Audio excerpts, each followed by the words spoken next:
বাংলাদেশ উপকূল ও সংলগ্ন পশ্চিমবঙ্গের উপকূল অঞ্চলে আছড়ে পড়ল ঘূর্ণিঝড় রেমাল।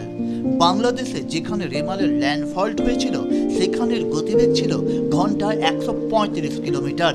বঙ্গেও এর গতিবেগ ছিল প্রায় 100 কিলোমিটার। ঘূর্ণিঝড় রেমালের ল্যান্ডফলের পরপরই শুরু হয়েছে বৃষ্টি। রবিবার সন্ধ্যে থেকেই শুরু হয়েছে জেলায় জেলায় ভারী থেকে অতি ভারী বৃষ্টি, সঙ্গে দমকা হাওয়া। রাজ্যের সাথে কলকাতা শহরের একাধিক জায়গা জলমগ্ন হয়ে পড়েছে। শহরের একাধিক জায়গায় ভেঙে পড়েছে কোথাও গাছ, কোথাও আবার বাড়ির একাংশ। ঘূর্ণিঝড় রেমালের তাণ্ডবে জল জমেছে পার্ক সার্কাস আলিপুরে। ক্যামাক স্ট্রিটে ভেঙে পড়ে একটি বাড়ির একাংশ।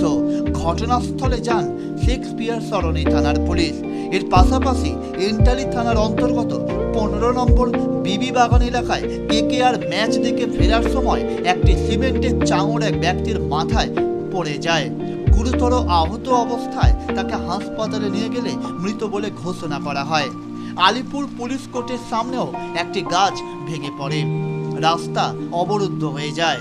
অন্যদিকে রাসবিহারী এভিনিউতে একটি গাছের ডাল রাস্তায় ভেঙে পড়ে, ফলে বিপত্তি তৈরি হয়।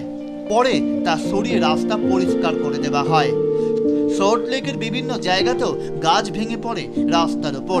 লেক টাউনে বনফুল আবাসনের সামনে একটি বড় গাছ গাড়ি সহ একটি বাড়ির ওপর ভেঙে পড়ে, সঙ্গে ভেঙে পড়ে লাইট পোস্ট।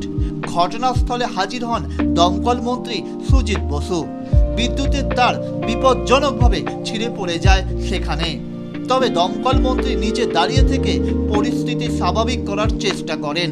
এমনকি ঠনঠনিয়া কালীবাড়ির সামনেও হাঁটু সমান জল দাঁড়িয়ে যায়। ফলে রেমাল বিপর্যয়ে থমকে স্বাভাবিক জনজীবন। Target news.